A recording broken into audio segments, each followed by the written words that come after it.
Ladies and gentlemen, welcome back to the Ed Eaker Show, the only podcast that ardently disagrees with disarming disabled veterans.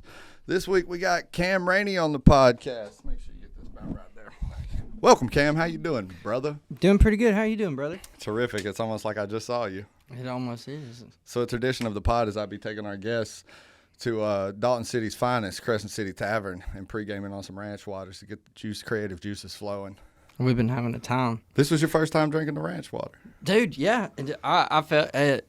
I probably looked crazy the first time I had a sip of it. I told Ed, I was like, man, this is fucking good. What the fuck is it? He's like, oh, it's just tequila, water, and can't tell him the secret ingredient. Can't tell him the secret ingredient. You got to come see me on Thursday night during karaoke for that. Mondays too, right? Mondays too, actually. Yeah, we started Mondays not too long ago. Wouldn't it be funny if we just didn't acknowledge the fact that we have a small arsenal laying in front of us? Yeah. You saw the post? Yeah, it really pissed me off. You saw the post. They believe. If anybody has a problem with veterans and owning firearms, I want you to come see me personally. It's really crazy, honestly, because you take people who are like trained, like heavily trained, more than it, like the average civilian for sure, and then to advocate for like, well, if you have any mental distress from that time that you spent there, let's take them away.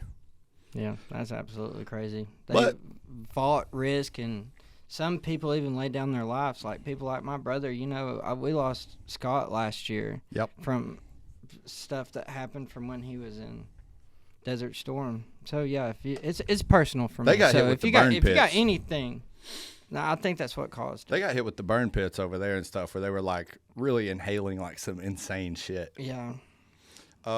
We should have did an intro. Cam, for the people that don't know, Cam is a country music artist, part-time rapper actually, and country music artist, widely renowned around the southeastern United States. Played on radio near you. Turn it on. What station we play it on right now? We got Hits 96, New Country 1015. Shout out Tug Cowart. That's my homie down there. Tug always puts my songs in rotation. Tug is a sick name. We're trying to get on 94.9 The Bull. We've been talking about it, so we're working on getting on there too. Got a couple spots around the country too. They're just like random places. Like I've found my way. Like I'll be on TikTok lives, and you know there'll be like radio DJs on there, and I'll be like, look, I promise I don't suck. It's crazy how the meta has shifted to like, well, one, like who's listening to the radio? Do you listen to the radio in your car? Sometimes, but that's only because of Tug. That's only because of Tug. That's only because of Tug. Maybe if you know somebody, you're listening to the radio in a car. But like now, it's people are just listening to the music they want to listen to. Because like when we grew up, you just didn't have a choice. You listened to KZ 106, and where we live, or US 101. US 101. I was a big that's my buddy. John Boy and Billy Big show in the morning on the way to school. We'd listen to that every day for my whole life. I think they canceled that recently. So, dude, there was a lot of people that submitted questions and stuff. Not to get into the questions too early, but I feel like we can get these knocked. And then we got some stuff that we didn't talk about during the pregame because I said it would be a more juicy podcast topic, perhaps. Sweet. Let's see. Just to dive right in. Mort, you know Mort off Snapchat? That's my Australian homie, dude. Bro. Dude, I love this dude, man. Every time, so like I'm always sitting around at work, and you know, like by the time I'm waiting for my songs to come out, Mort's already listening to them. And dude, big fan. Dude, I'm a big fan of Mort. Mort loves me. I love Mort. So Mort said, "Can you hook him up with some tickets to a show when he comes home, or when he comes to the United States for holiday?" That's what American white people call vacation. When he comes for holiday, can you hook him up with some tickets? Yes or no? You tell me when you're coming. I'll take care of you the whole trip you're here, brother. By God, I'll drive you. I'll drive you. And do you got any new music on the way? Asked our friend Mort. Yeah, I've got this one song. We're in the studio right now recording. I think it's one of my favorite ones I've ever written because I really poured my heart into it. You know, I work with Josh Bright and Tyler Morgan a lot. Those are my producers. Shout out Josh Bright Productions and shout out Mac House Studios. And, man, honestly, you know, like I always know the song's going to be right for me when I get emotional when I hear the track. You know what I'm talking about. I've done it one time. I've put out one song to where when I listen to it, I've probably heard it 15 times since it came out only. Because it just makes me cry a little, dude. Yeah. I don't know. Yeah. And that nobody listened to it. It was basically, I didn't promote it. I was just so sad about the whole thing. I didn't want to like, hey, look at my misfortune. Do y'all like this? I might have thrown one of those out there too. Yeah, whatever. Hit it in an EP. Yeah. Which one was it? I only got one. Hey, oh yeah, a little 3-songer. You dating right now? No, I ain't single seen you as fuck. I seen you with the old lady for a while popping out, and then I saw you not pop out for a long time. Yeah, it was I really don't know. It was good, but we both had our things, and a lot of it, it's hard being an artist and dating. When you say you both had your things, what was your things and what was her things? Well, I can't say I was a good guy because I wasn't. Your things were music, and hers were being a fucking bitch all the time. No, it wasn't even that. It wasn't even even that. No, she was so perfect. She was so perfect. Oh my goodness! No, it's not even that. It's just like it's lifestyle. She's like, I need somebody that's she's a good girl, and whoever ends up getting to be with her is going to be a very blessed man. Oh, that's bro! That's just the honest truth of it. She's a good girl, but being on the road as much as I am, it's hard to commit to a relationship. And like I'm chasing a dream right now too. So like if I have an opportunity come up, I'm taking it. I'm taking it. And like shout out to my daughter's mom too, by the way, because she is so helpful with that too. Like and she gives me so much time with my kid. But if I'm ever playing a show, shout out Mackenzie. And I was going to say the name. I didn't know if we were name dropping. Mackenzie and Damon both. They're great. They take care of Everly if I ever need them to watch her during a gig. And if the gig's done, I come get her on my time. And they're great. I dated while chasing a music dream as well, and it is a little hard. I think the hardest parts really were I really mitigated the hardest parts of like the girl attention because I was dating a lesbian. And so she was always down for whatever I was trying to do. Maybe we edit that out. Thing. That feels a little rough to leave in here, but she's a great lady, and we wish her well. We wish her and her new family well. No, but it is. Lock in. Okay, it is hard to date, and like when you need to put so much attention into it. And like she didn't love when I was in the studio till 3 a.m. or because I had a studio, so I could just be getting Lord have mercy, completely geetered up and just sitting there doing whatever I wanted to all night, which probably wasn't good for me and did lead to a later heart surgery that I would have. But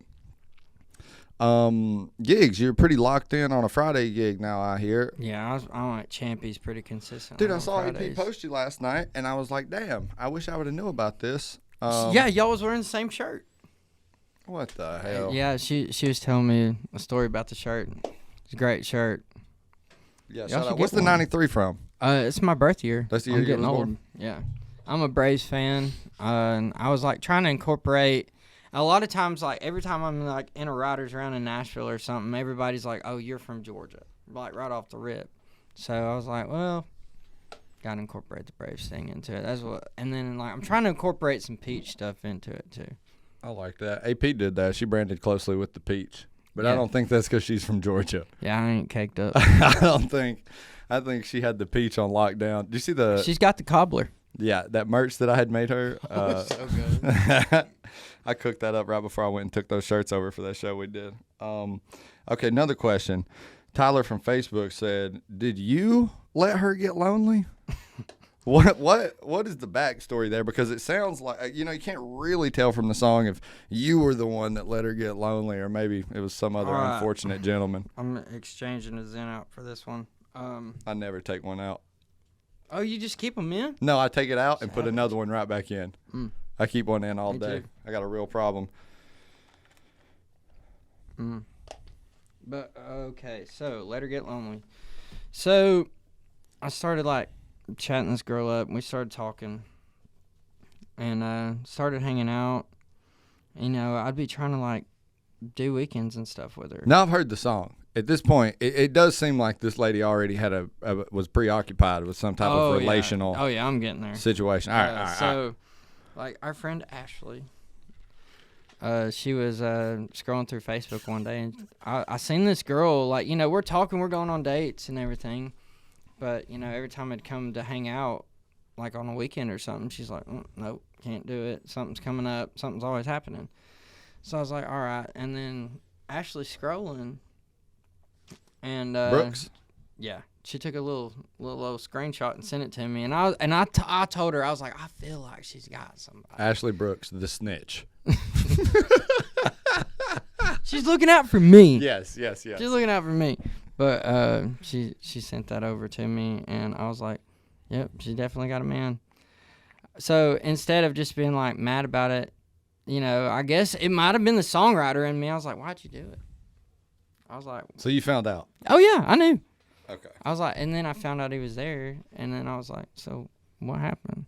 Like, why do you want to? Well, she loved him too much to leave. She did, and that's and like you break down it and everything. It's like you hear the song. It's like she tells me how he does her wrong, so it ain't that hard to do her right. So I was like, so what did he do? Well, he does this wrong. He does that wrong. Every time we he just rolls over and goes to sleep. I will say one of the worst parts about fucking a married woman is hearing her complain about her husband. It's like, dude, look, don't do this right now. You don't have to do this. Yeah, I hate that part. I don't want to feel like I'm competing with anybody anymore. I know you're trying to make yourself feel better for being here, but I already feel bad enough for the both of us. Do not do this. Slide off your satin sheet. Shout out my brown-eyed borrowed angel. Shout out my brown-eyed borrowed angel. She knows who she is. But dude, yeah, that was the whole. It is what it is. Like, I didn't know about him. I mean, everybody probably thinks I'm just like trying to go around and fuck people's wives. It's not like that at all. That's a serious accusation. That is a serious accusation that I've had so many times. I'm like, I'm really not that guy. I didn't even know about this one.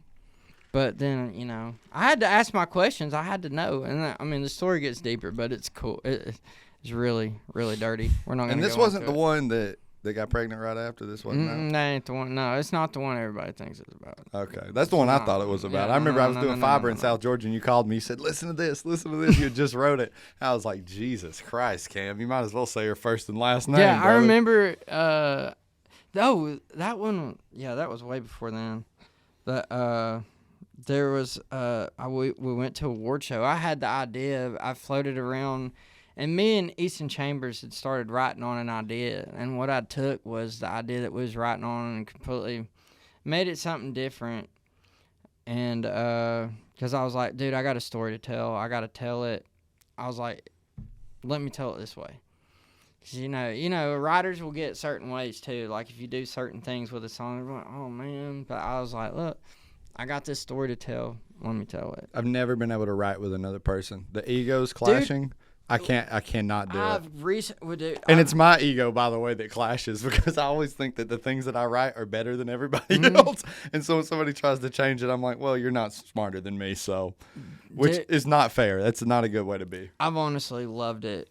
I've recently started writing in Nashville in the past year since December, and I absolutely love it. It's like I'm writing with some of my best friends too. And like it's the best hangout, and it's like if I was having a bad day or something, and like say if I was living in Nashville, if I was having a bad day, just the world is taking it and just wearing me out. If I could go hang out with those two, I swear to God. Is that Scout? That's Scout and Stone, man. Shout out Scout Spear, by the way. Shout out Scout Spear and Stone. Shout out Stone Songs. Y'all look him up. Stone Songs. Is his last name really Songs? No, it's just his Damn, I was about to say. He's a really private man. You're destined for greatness with a last name like Songs. He's one of my. I mean, if I could do anything like that's, if just hanging out with those two, man, I can just. We're so honest and open with each other, and we're like each other's best friends. So when we get in that writing room, man, it's something. We've really. I showed you a little bit of some of the stuff that we've wrote together, and man, I'm telling you.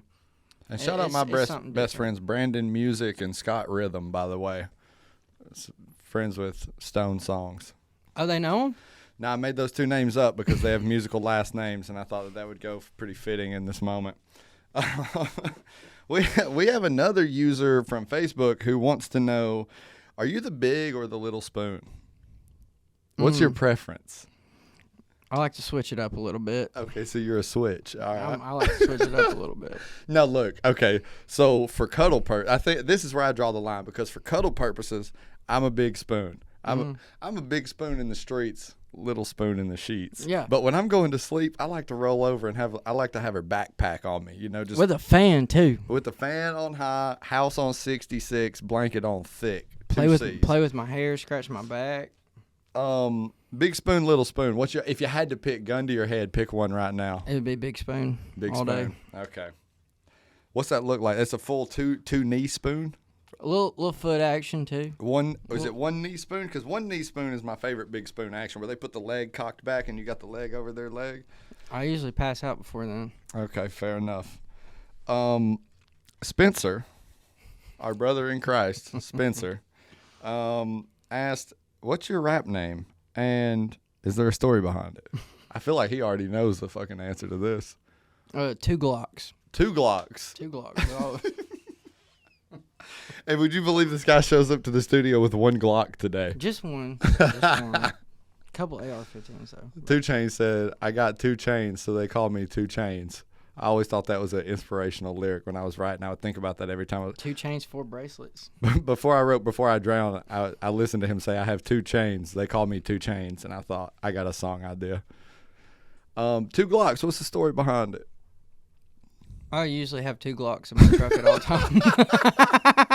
I felt like there was going to be considerably more to that story. No, that's literally it. I always have 2 Glocks on me at all times. Okay. I need a little like Glock 19 for the sock or something. You need a 43. I've already looked into that. Glock this 43? is a 17. So if you look here. That's the police issue. I think that police get the Glock 19. 19. But the 17 is just slightly larger on the barrel. It's the only difference between the two. I'm not really a gun guy. I should honestly be disarmed. Is like, no, fuck that.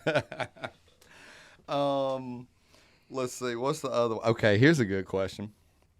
This one, I know that we've touched on this one at the tavern. Have you ever been catfished? Wait, hold on. Let me add some context. How many times have you been catfished, and what was the worst one?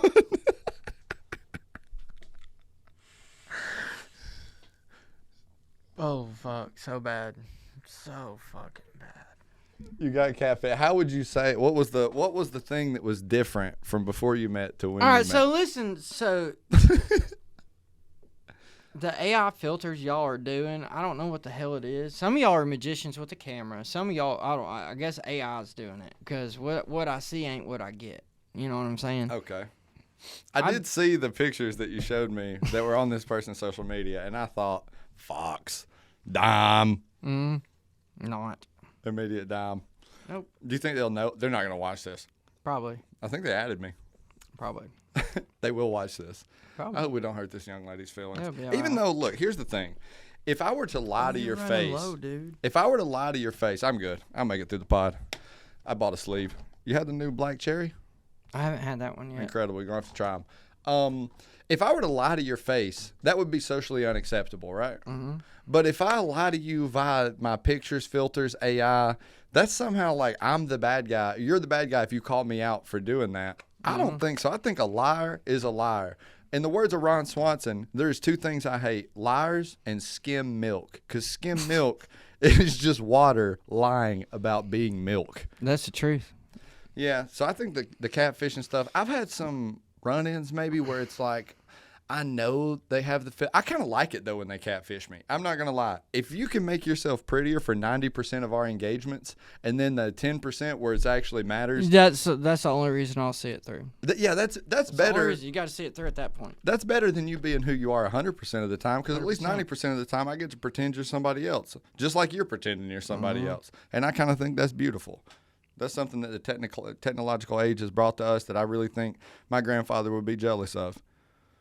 he was born and he just had to fuck whoever was in his hometown. They didn't even have cars that could travel more than 100 miles. So you just had to really pick a woman when you were 13. Boy, I bet he was excited when they invented trailer parks. Boy, I go downtown, you can go to the next trailer over. So was I get a lot of flack for my taste in women because given what it doesn't appear that I would have a type, maybe, but really I think we both got it. Is it the same type? It's the same Is it type. stringy, blonde-haired, black bottoms on the feet, just rail skinny trailer park women? Those are my favorite. God, I love them. They hate to see me coming. Shout out Sammy J, by the way. I know that she won't watch this, so that's a totally safe shout out. What was the music video we did? Damn, that's getting real specific. She's not going to watch this Give shit. him up, sister. Shout out Ashley Give him Brooks. up, sister Ashley Brooks. You'll see the most beautiful trailer park princess I ever did run across. I remember the first time I seen her, like it's a movie imprinted in my head of pulling in that driveway of that trailer community. That's what we say. It's the politically correct term. There was chickens running around. And I see this 22-year-old rail skinny blonde girl with a bikini top and Daisy Dukes unbuttoned all the way to the bottom. I about fell apart. Barefoot, just dirty feet. We were both in relationships too at the moment, which we're bad for it. We're bad for it. Stringy, unbrushed blonde hair, just up in a ponytail. Kryptonite. Yeah, it's like, I kind of like the bougie, I'm too good for you bitches too. I love those. Women. Oh, those are my favorite. Yes. Oh, darn it. But there's also, I don't know so what I've deduced, because I try to be doing some psychological analysis from time to time. It's like maybe when I grew up, there was always that one trailer park girl that I'm 12 or 13 and I have a crush on her. She's like 17, but she's dating the 35-year-old meth dealer in the trailer park. And so I have no chance. He's got a None at all. He's got a Z71. He's, doing his thing. He had the mullet you used to have. Stroke me, as they pull out of the trailer park sideways. It's like, you're never getting with that girl. And I feel like I've spent a lot of my adult life trying to find her again in different forms. And it's a fool's journey, I'll tell you that. Because even in the times where I found her, I mean, what are you really finding? You know what I'm saying? I think there's you just I lost my train of thought. Good, perfect. We got another question here. And this one is a good one. Sent in by a loyal viewer at home. If you could be a girl for a day, what would you do? Dude, we had this conversation one time. If you were a girl, oh my God, we had this conversation. If you were a girl for a day, what would you do? We had this conversation at work one time when I was still at TAG, and this guy said, "Bubba, let me tell you what." He said, "Ratchet strap me to a mattress. I'm letting all the homeboys hit." Wow. He said, "Wear me out." He said, "Wear me out. Have all you want. 24 hours. Time starts. I'm letting all the homeboys hit first, and I'm getting rich." That's how you can tell you got temporary coochie for sure. If you're giving it up the next day, it's like renting a car. What's that called? Temporary coochie? Yeah. I ain't got a name for it, do you? I've had some that I knew was temporary to me, but it wasn't mine personally. I feel like I'm that dude, like the what's it? Good Luck Chuck. Dude, I've had I'll host you until you find your forever home. I've had the exact same thought. It's like every chick that I really will have a thing with. So hey, if any of y'all need a husband, come hit me up. If any of y'all, I'm not gonna be him. But the one after me, you'll marry him. Yeah, that's a little close to home over here. Am I wrong?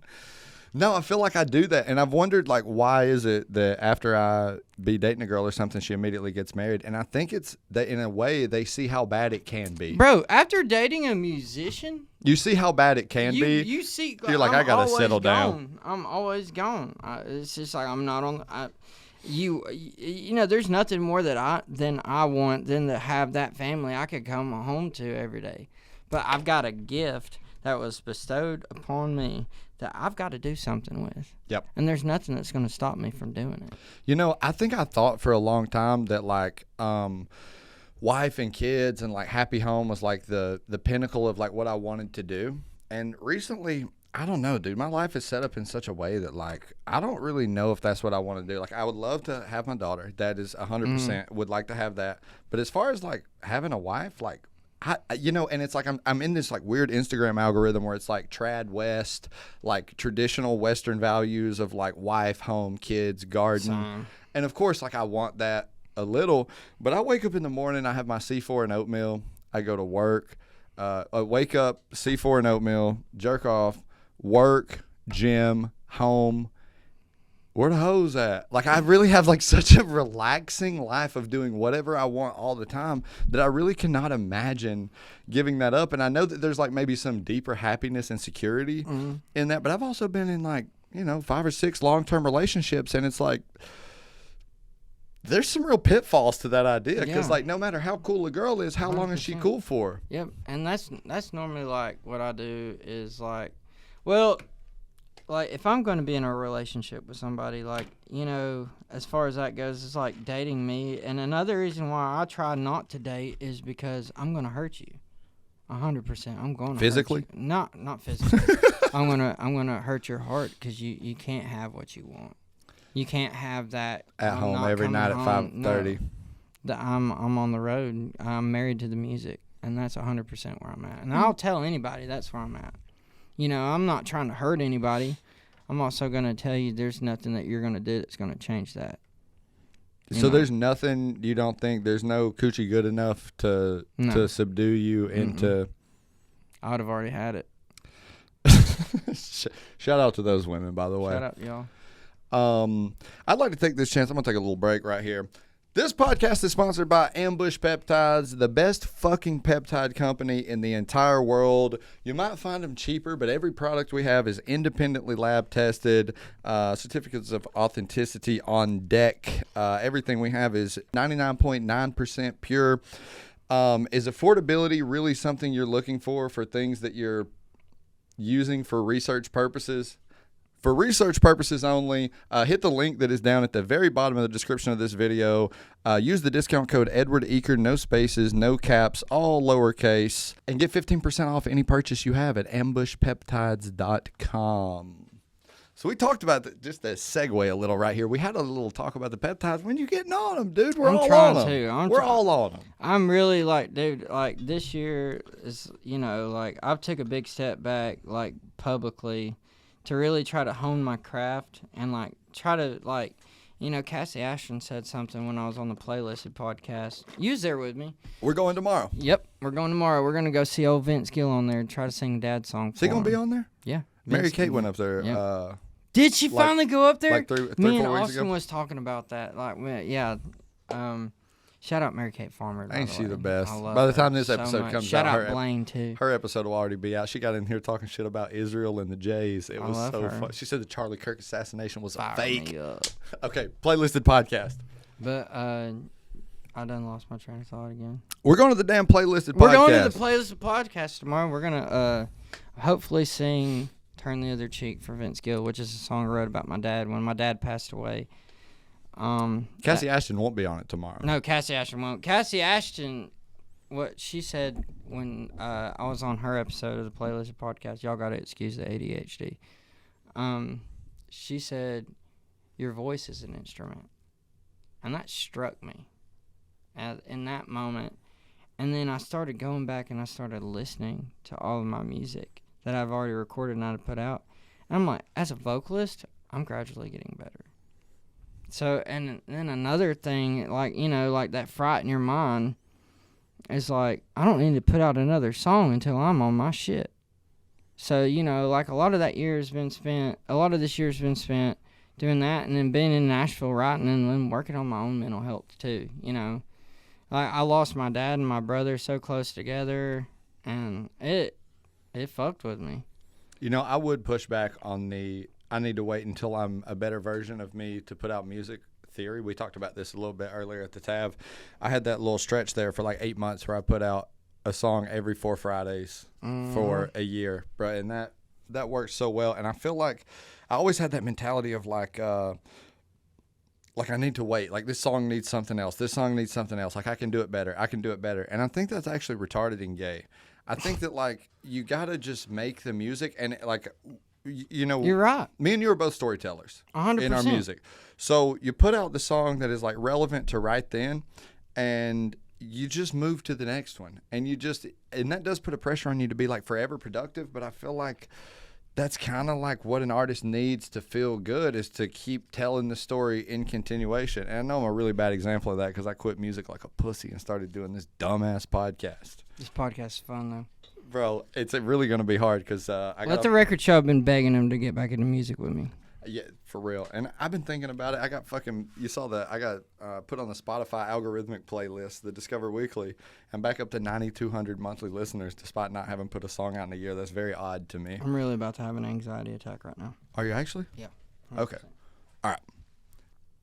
Perez Hilton. Did anybody see that video? This guy's just fucking slashing himself up on live. I mean, what really is going on with that guy? He was a drama influencer from the 90s, like I guess like slightly relevant. Me personally, and the way that I am, I'm not sure that it's real.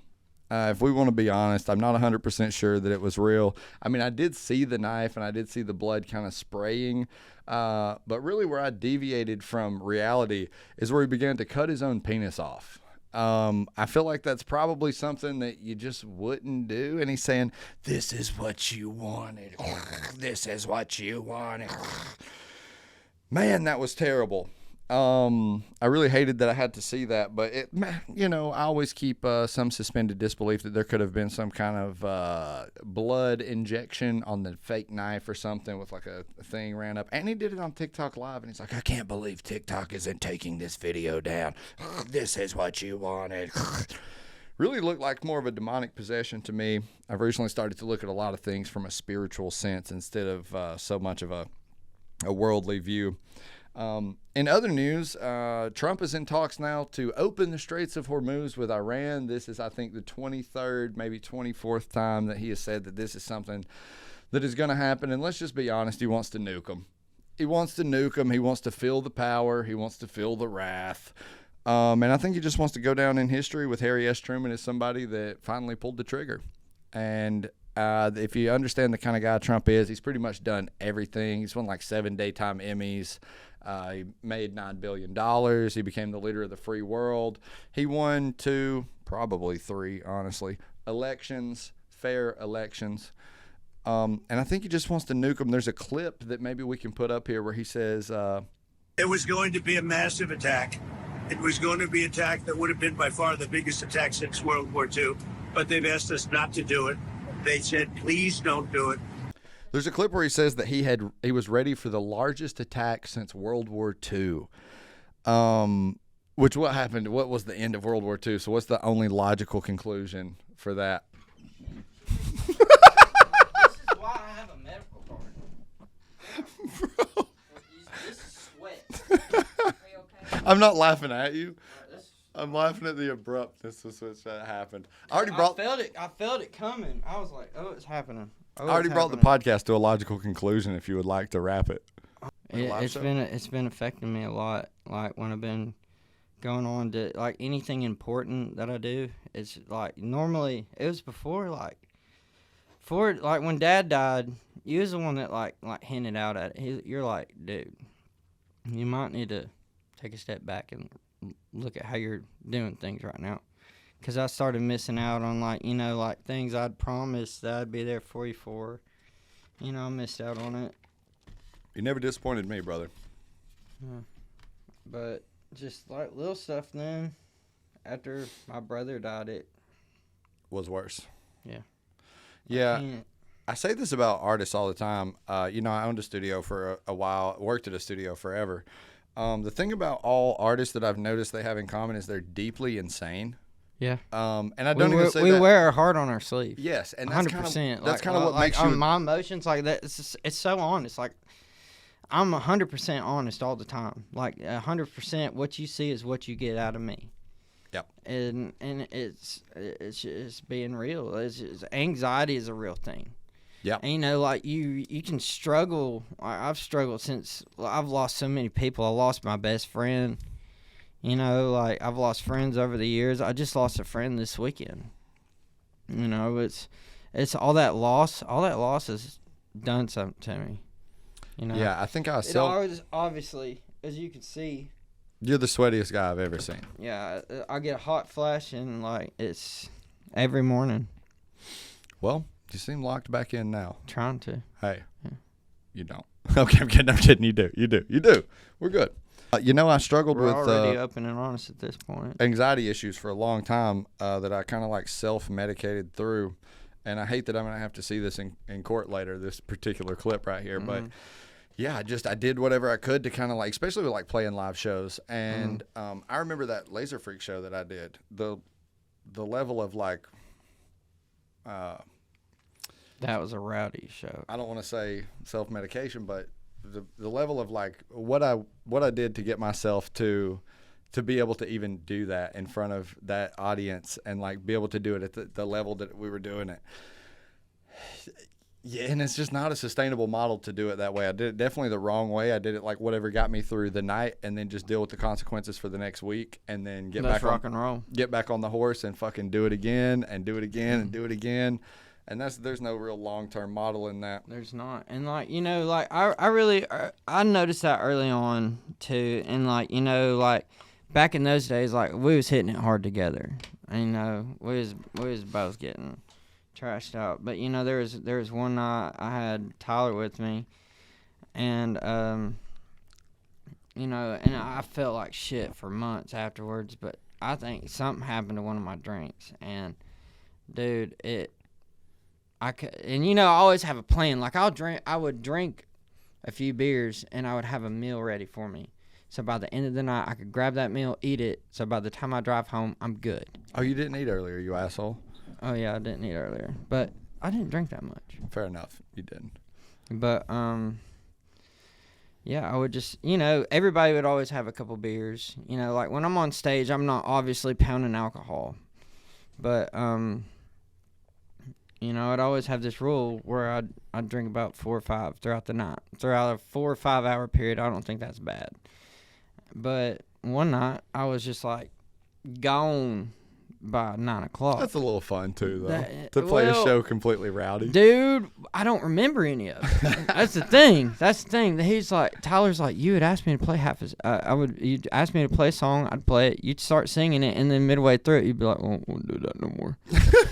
So I was like, oh, yeah, something's definitely not right here. So, yeah. With your emotional But we make mistakes, but we learn from them. And what I learned from that is I quit drinking during my shows. You're not going to find me drinking during one of my shows. I did probably my last 3 shows sober, but there was a while there where I was getting fucking plumb rowdy. Did you come to both was. Did you come to my first Cold Creek? No, my last Cold Creek show. Yeah, I was there. The one where they asked me not to come back. Remember you sending me those? Which ones? I remember that show. Snapchat memories. We reminisced on the Snapchat memories. I kind of knew that I was gonna be done with music, and I was like, I've never gotten completely fucking blackout drunk for a show, and I just think it would be fun. Like I rehearsed a lot for it. I knew all my stuff. I knew the show was gonna be tight. I knew everything was and it was. But I ended up getting so drunk that I stopped at the end of one song, and I was like, hey, go home right now. Try fentanyl, and if anybody asks you why you did it, tell them Eek the Freak approves this message. And that was probably not the best approach, and I was asked to not do that again and to not perform there anymore. What did you say that one time before? What was that song? What was that Crescent City Tavern, the first song?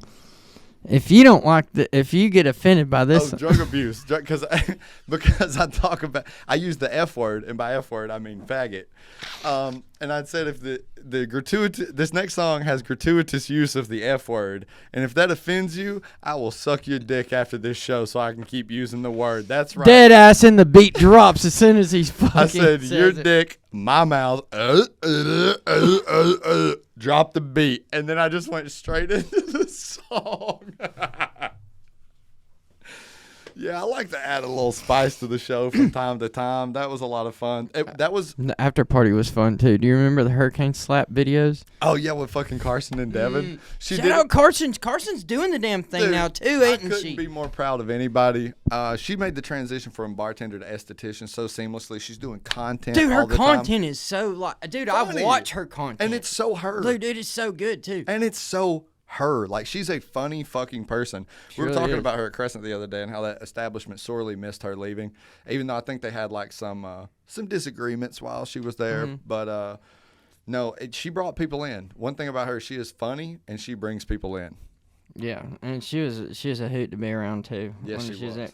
And it's just like seeing her grow so much over the years. It's just been awesome. It's being able to call her a friend and being able to watch her grow like that. It's great. Yeah. I like being able to watch all my friends grow. Like, I just like watching people do good shit, you know, and like people doing good for themselves. I don't ever want to feel like I'm in a competition with anybody. I just want to see people do good for themselves. Yeah, and that's why. I don't understand people that are so hateful. Like, we're filming this like one day after that Tiffany episode dropped, and not as much hate as I thought would be on it, honestly, because the people that had commented, it was like overwhelmingly positive. But I hit the Tiffany, the Sass Tiff Snark Reddit page, and they're just so hateful to her, bro. My God, like, I just don't understand how somebody could hate somebody for being so real. Well, that's exactly why. That's exactly why you hate them, because she's being real, you know. Yeah, she came in here. I wish I could figure out a way for people to hate me just by breathing. Dude, I would be all on it. I'd be rich. It's something I've attacked over the years. I've tried to one of my toxic traits is when I know that somebody hates me, I want to make it worse, i.e. the small arsenal that's on the table right now. I don't know. There is a part of me that likes to bother people. I feel like this is something I've ran into in long-term relationships where it's like, if you're the person that I'm around for 15 hours a day.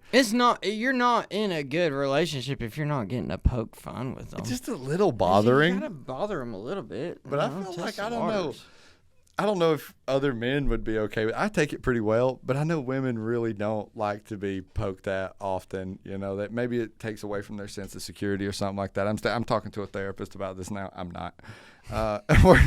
We're working through these issues with monthly counseling. I'm not. And, yeah, I give her weekly updates via Zoom. We're going to write about it.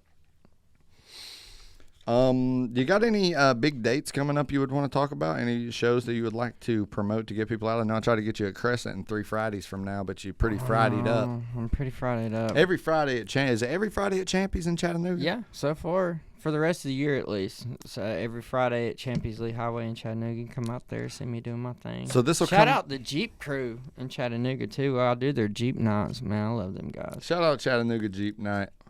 I love a Jeep guy because they make their car their personality. Dude, every bit of that. They're so much fun, and it's like they're such a loaded group and such a fun time to be around. I love being around them. Hell yeah. I like the Miata crowd a lot, too. I perform weekly at Miata Night at Tanya's Tavern. They have everybody that has Mazda Miata. Yeah, Mazda Miata Night. Lit. I be going there every week and playing Hank Williams Jr. covers and David Allan Coe. And I ended off with Johnny Rebel, but not until after midnight. The guy that ate the pussy where that white trash rapper's been.